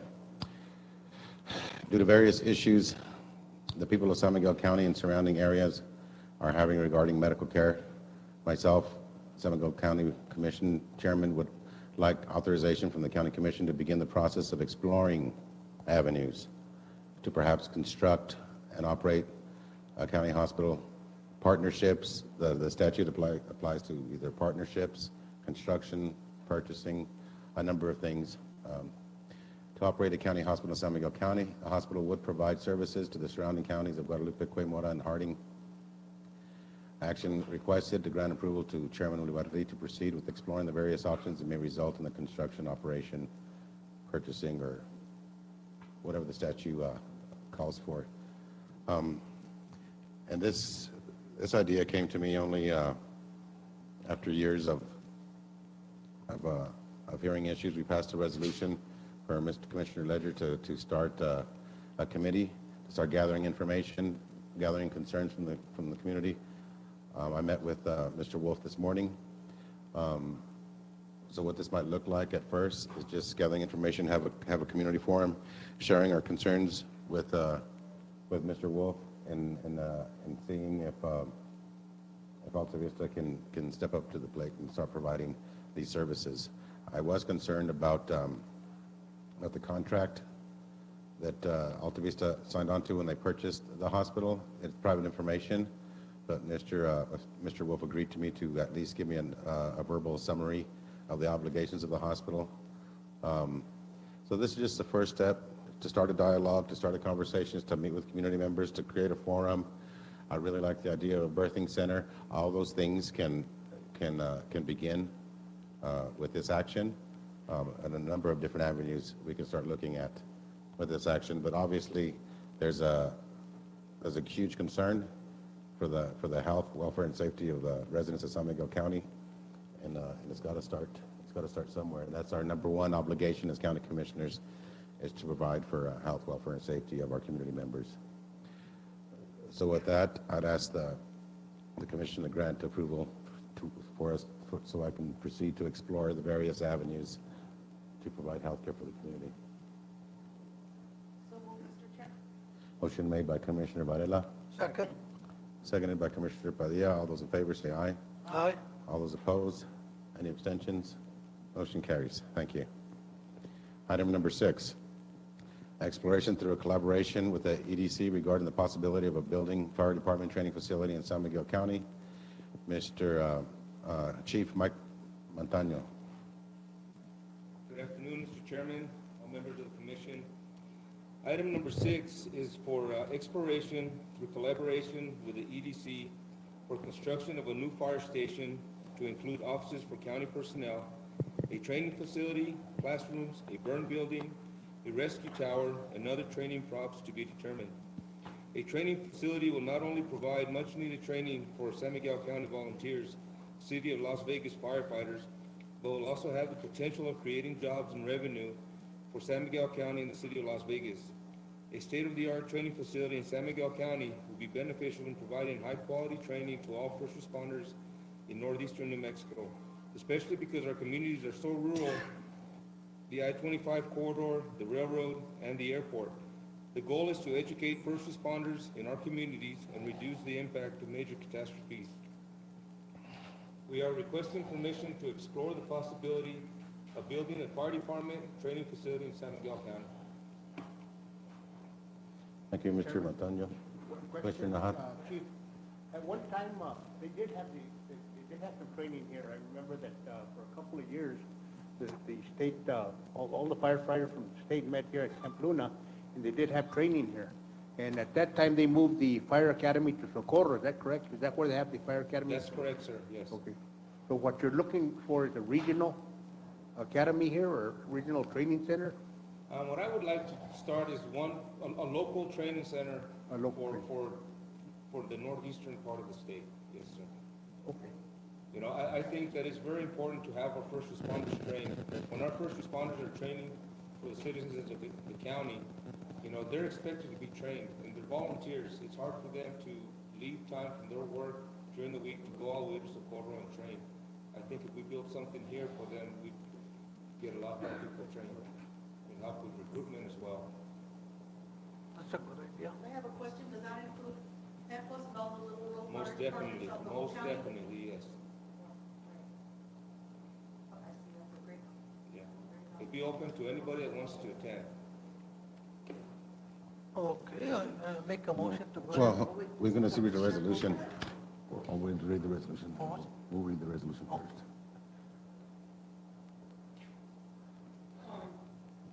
With all due respect to the chief, when we designed that building, that was one of the things that I had integrated and tried to build our building as well. With that, Mr. Montoya and I had sat down and spoken. Dr. Martinez has so many things on his plate that it's another issue that I was going to talk about. The actual training facility that we were going to do in addition to the sheriff's office was to include all kinds of training for everybody else. So I'm not too sure if that was mentioned to Mr. Montoya, but that was the initial plan, just to let you know. Of course, the regional place is great. They need a fire department, obviously, but that training center, and that's why the addition for the training center, the building plans that you all saw, that was for training in for San Miguel County, just to let you know.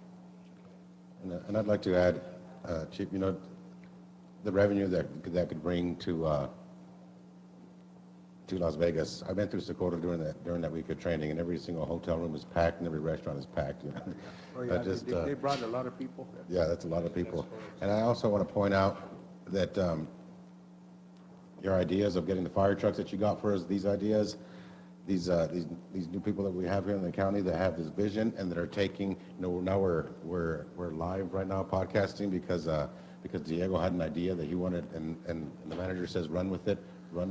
I'm real impressed with the initiative that I'm seeing in this county with some of our new employees. I certainly support this 100%. So at this time, I'd just like to read the resolution and stand for a motion.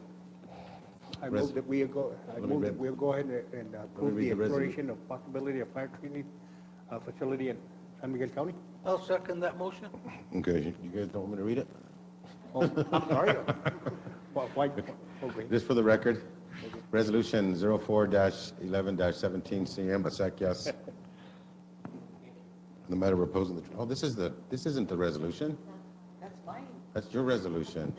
You don't have a resolution. No. Oh, I'm sorry. Go ahead. Commissioner Nakad made a motion to approve. Seconded by, I thought there was a resolution. The second by Commissioner Padilla. I'm all messed up today. All those in favor say aye. Aye. Aye. All those opposed? Any abstentions? Motion carries. My apologies, Commissioner Nakad. I was already on item number 7, which is what we're on now. Resolution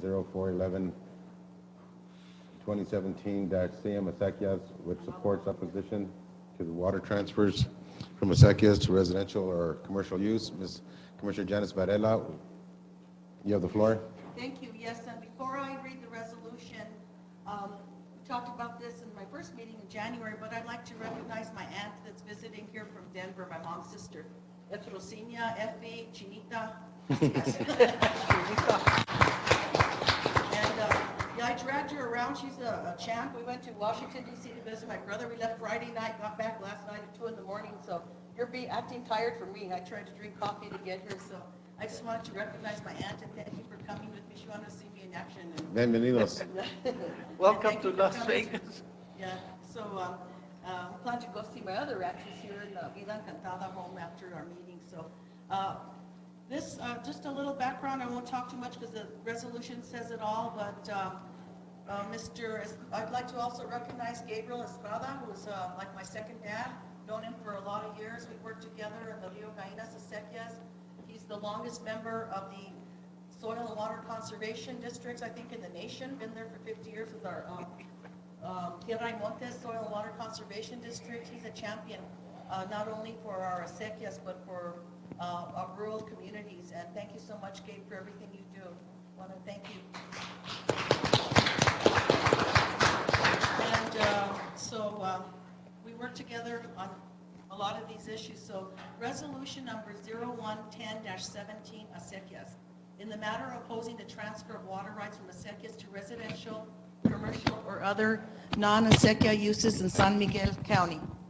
Whereas residents of San Miguel County and throughout the state of New Mexico have had to oppose transfers of water rights out of their communities in order to maintain their water quantity, their priority of water rights, and to ensure their historical and cultural and. Whereas one of the first organizational structures of a community was the structure of the community ditch or acequia, and such organizational structure dates back to the late 1500s and is recognized as a political subdivision of the state of New Mexico. And whereas acequias provided for agriculture and farming, which in turn provided for a means of subsistence for the residents of San Miguel County and the state of New Mexico. And whereas acequias continue to be critical to the livelihood of many families in San Miguel County and to community life throughout the county. And whereas water rights transfers from acequias in the county and in the state generally threaten the unique and valuable historical and cultural resources that have provided important economic and non-economic benefits. And whereas water rights transfers from acequias serve to weaken such organizational structure of a community, has an impact on the health, safety, and welfare of those who rely on acequia waters, and threatens the very existence of the recognized political subdivisions of the state. And whereas keeping acequias intact is one method to retain and connect people to the land, thus ensuring our cultural and historic heritage. And whereas the Office of the State Engineer has a duty to deny transfers of water rights where a proposed transfer is detrimental to the public welfare of the state, whether immediate or long-term. And whereas the San Miguel County Commission has statutory authority over local zoning and land development matters in San Miguel County, and therefore can assist the Office of the State Engineer in evaluating whether certain types of water right transfers are detrimental to the public welfare of the state. And whereas the recently completed Mora San Miguel Guadalupe Regional Water Plan provides in part for the protection of the relative seniority of acequia water rights and to protect acequias from the negative impacts of water rights. And whereas on August 9, 1994, the San Miguel County Commission adopted resolution number 95-005-B to alert and inform the Office of the State Engineer as to the detrimental effects of the public welfare of transfers of water rights from acequias. And whereas the Board of County Commissioners of San Miguel County, New Mexico, now wishes to affirm and clarify its long-standing support for acequias and to reaffirm its deep concern for the negative effects of water right transfers from acequias to policymakers in the state, including the Office of the State Engineer. And whereas the Board of County Commissioners of San Miguel County, New Mexico, has determined that transfer of acequia water rights is detrimental to San Miguel County and the state of New Mexico generally. So now, therefore be it resolved by the Board of County Commissioners of San Miguel County, New Mexico, that the transfer of water rights in San Miguel County from traditional uses such as irrigation by acequias to residential, commercial, and other non-acequia uses elsewhere in the county or state would be detrimental to the public welfare of the state as well as to the acequias and communities impacted and to the historic and cultural values of New Mexico. And be it therefore resolved that a copy of this resolution will be forwarded to the New Mexico State Engineer.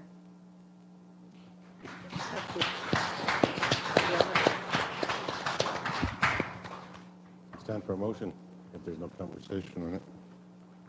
I'll make a motion to Motion. move the resolution. Motion made by Commissioner Padilla for approval, seconded by Commissioner Martinez. All those in favor say aye. Aye. Any opposed, same sign. Motion carries. Congratulations, Commissioner Varela. Thank you all very much.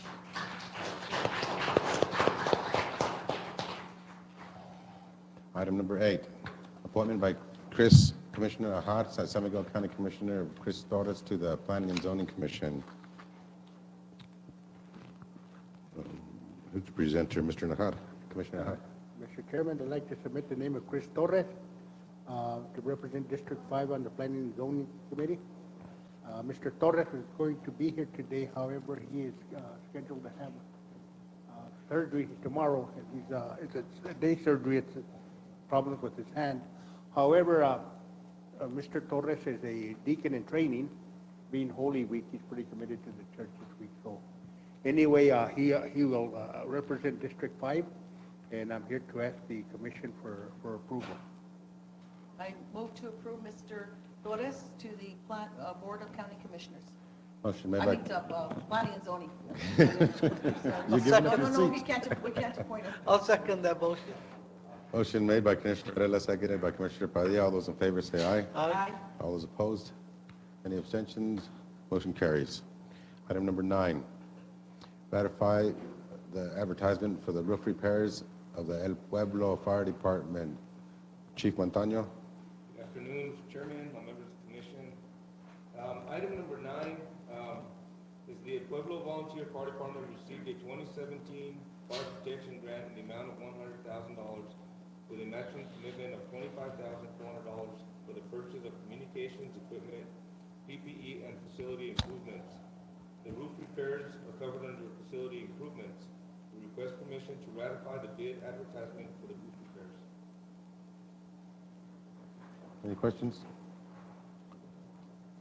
I move to approve. Motion made by Commissioner Nagar. Seconded by Commissioner Varela. All those in favor say aye. Aye. All those opposed, same sign. Motion carries. Thank you. Thank you, Chief. Item number 11, approval of the bid award of the Bernal Trax County Road B28A miscellaneous road and drainage improvement project. I skipped 10? I'm way ahead of myself today. Item number 10, ratify the advertisement. That's why you stayed up there. Ratify the advertisement ad for the Cabo Lucero Fire Department for the water storage and delivery. Chief Montaño. Okay, so item number 10, we had put a bid out months before for this, for the Cabo Lucero Volunteer Fire Department, but we received no bids, so we had to re-advertise. So the Cabo Lucero Volunteer Fire Department received the New Mexico Fire Protection Grant for the construction of a dedicated fire suppression water supply system. The grant is for the amount of $100,000 with a match of $16,000 of the original project, matching commitment of $80,000. The water system will include a 40,000-gallon water tank, a hot box, and a fire hydrant. And we request permission to ratify the bid advertisement. Motion made by Commissioner Martinez to approve. Second.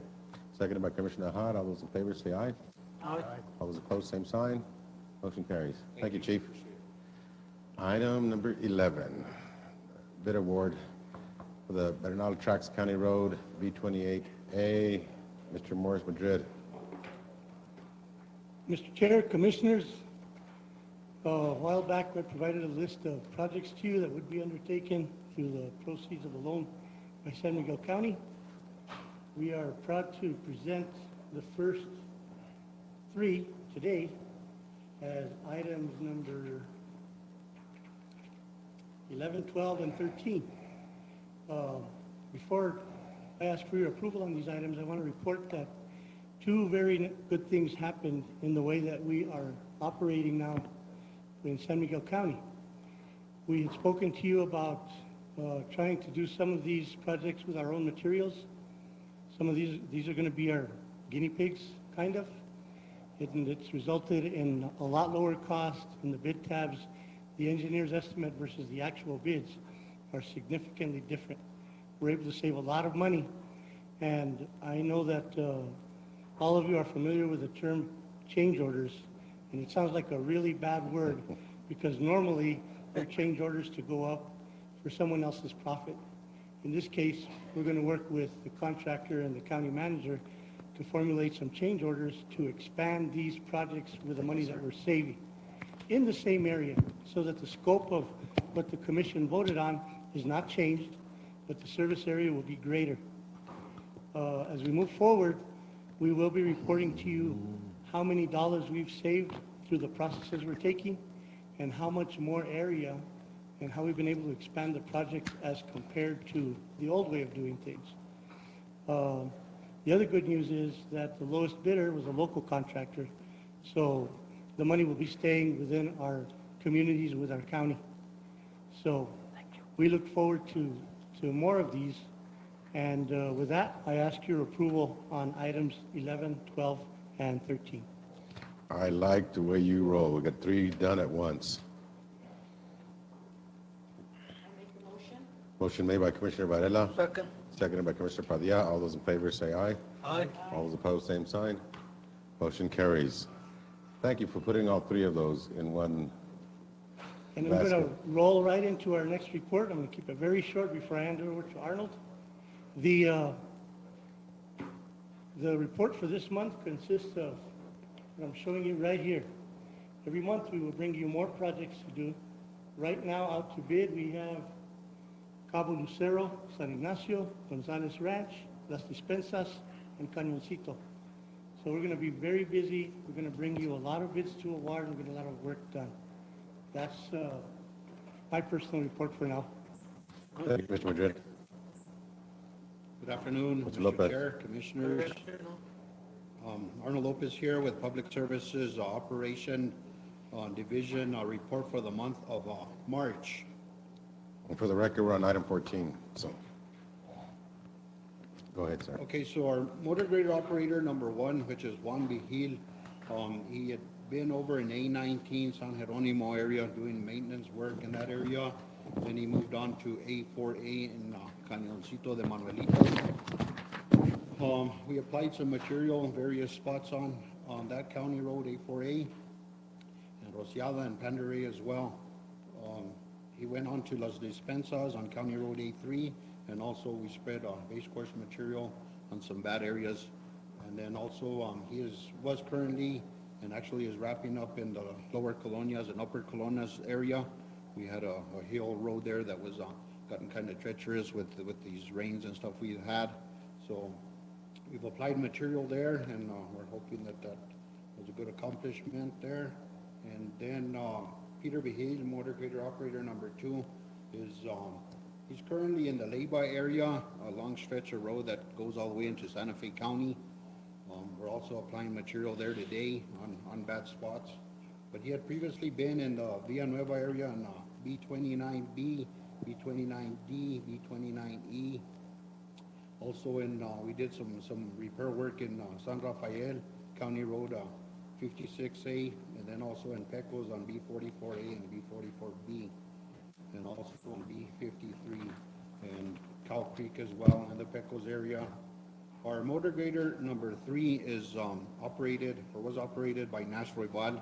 He's on an extended medical leave, but we're in the process of hiring another operator, and he'll be assuming the operation of that motor grader. We're hoping to have him on by Monday, hopefully or next week for sure. Get him on board, and it'll be a big asset to the county to have a new operator. He comes to us with many years, about 30 years of experience in operating heavy equipment, motor graders especially. So that pretty much covers our maintenance report. Our crusher report, we've been crushing pretty heavy. We crushed in March, we crushed approximately 4,000 yards of base cores, about 1,500 yards of waste material that's also very usable material for applying on these roads. And as Morris said, we are going to use a lot of this material on some of the projects that are low funded. We're going to use our material, which will allow us to expand that construction further. The first one that we're applying it on is on the Bernal tracks on that B28B. We'll apply about 2,000 yards of county base course material. So that allowed us to complete that whole stretch of roadway by doing that. So that's going to be great to do that. And our ground crew that I call, basically we've been doing a lot of tree trimming in various roads throughout the county. We're up by Pandaray's, kind of in the Cañoncito road. There was a lot of overgrown oak brush, and had narrowed that road and making it kind of hazardous. And Mr. Estrada talked about some of these trees and stuff that are creating situations of safety, and we'll look at that road as well, and if needed we will clean that up as well. So that pretty much covers it.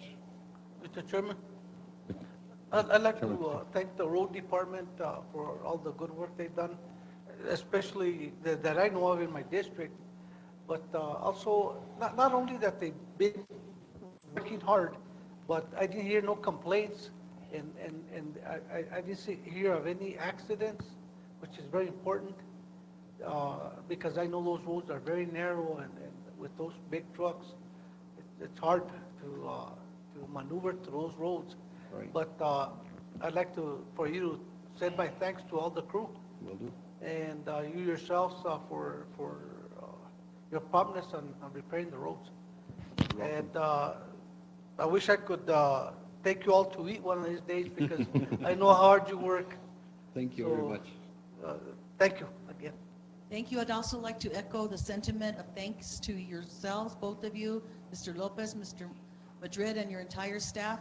I get a lot of calls. I want to say the San Miguel County Road Complaint Department And I've given your phone number out, and people call you, and they're kind of surprised, because I'll say, they'll respond, they'll put you on a list, and you've been very responsive. I hear back, and I'm really want to thank you so much for your response, and even if things aren't fixed, at least responding and getting them on a list and acknowledging that their concerns are being heard is very important. And taking care of roads for public safety is really, really important, and I thank you for doing a great job and for the work on the Colonias Road and the work you continue to do. And I just want to give you a heads up in Pecos. I'm glad you're doing this monthly report, and there might be people in Pecos that'll want to have some more one-on-one or have questions about it. And I was suggesting maybe you can bring a map of the roads in our district, so people have questions that they can refer to that. And I don't know how much time. We don't want to have it be a session about the roads, because we want to also have a lot of other business, including the celebration of the Pecos Panther Day in the county. And but anyway, I do appreciate that, and we'll let people know that you'll be at that meeting in May. So again, thank you so much for your response and for keeping our roads safe and our communities accessible and safe. Thank you. All right, thank you. Thank you, Arnold. And I'll be, Mr. Chairman, I'll be meeting with Mr. Lopez and probably Mr. Miguel tomorrow afternoon sometime, hopefully, to oversee their operation. They've been inviting me, and I'm curious to see how the plant works and everything. And It's impressive, yeah. Just a visit to know, have more of a hands-on experience to see what it is that you do. And I appreciate what you do for my district as well. Thank you, guys. Thank you, Commissioner. Thank you, gentlemen. I would also like to say thank you to you guys and your crew for the good work you guys do. The response time, you guys address every issue almost immediately. Also, I'd like to say some of these big projects that are on the table right now are in my district, San and Mauricio Rios, and I hope a good job gets done there, and people are happy. Thank you all. Thank you as well.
Item number 24 is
transfers. We had 3 paydays in March. March the 1st, we had from detention center to payroll, $53,214.67.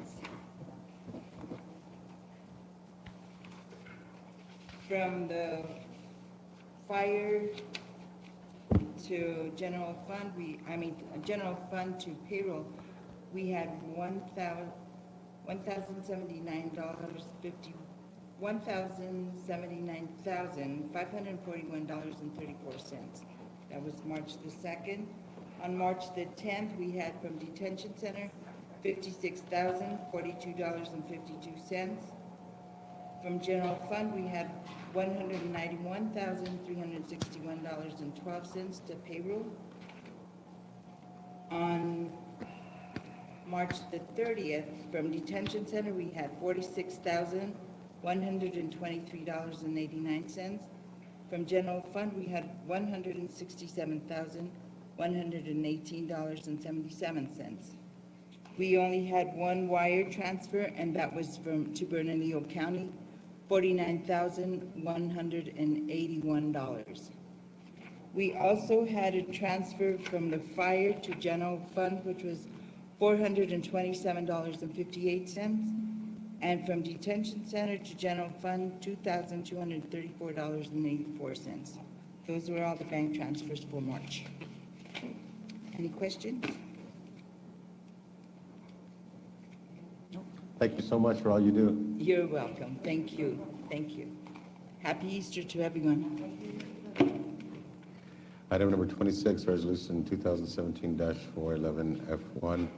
Belinda?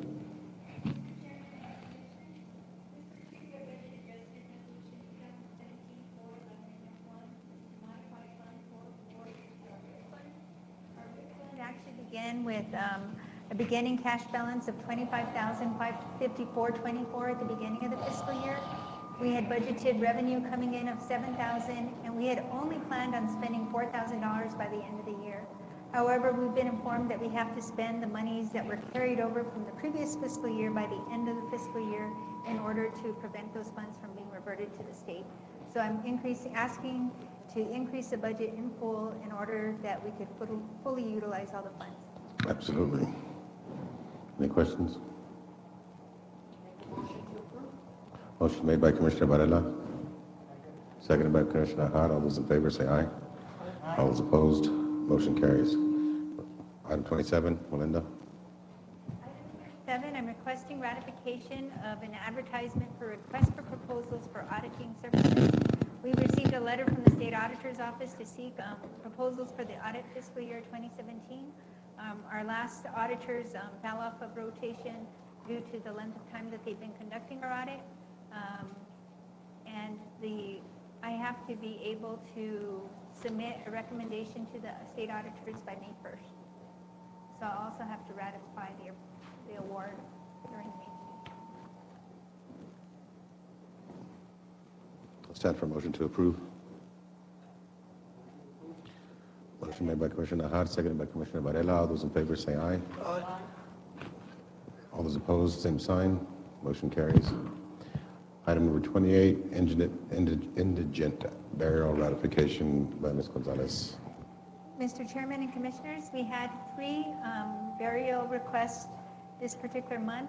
There was one from Nelson's Funeral Home and 2 from Rogers Mortuary, all 3 of them being in the amount of $1,200. Motion made by Commissioner Martinez to approve. Seconded by Commissioner Nahad. All those in favor say aye. All those opposed, motion carries. Item number 29, cash balance report. Ms. Gonzalez. Mr. Chairman and Commissioners, this is for informational purposes only, and it's to inform you of the March 22nd, 2017 cash balances.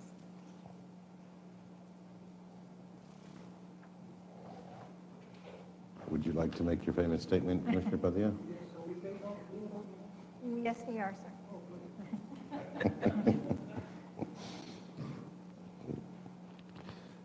No more questions. We'll move on to item 30, accounts payable. Ms. Gonzalez.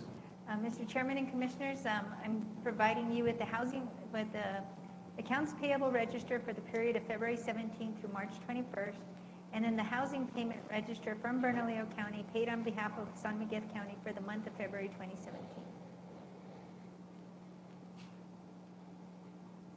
If there are no questions, we'll stand for a motion to approve. Motion made by Commissioner Varela. Seconded by Commissioner Nahad. All those in favor say aye. Aye. All those opposed, same sign. Motion carries.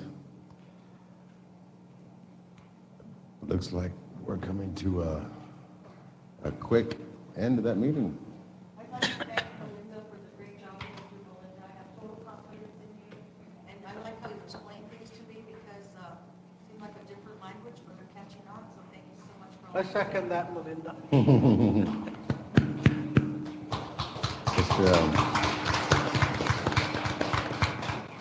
Mr. Manager, do we have a reason to go into executive session?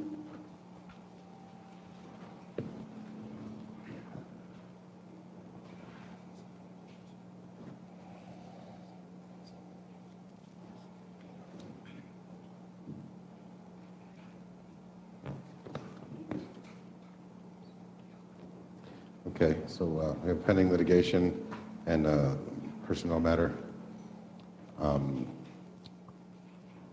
I'll stand for a motion to go into executive session.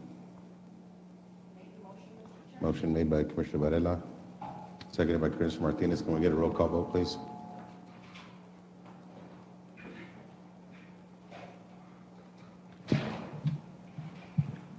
Commissioner Varela.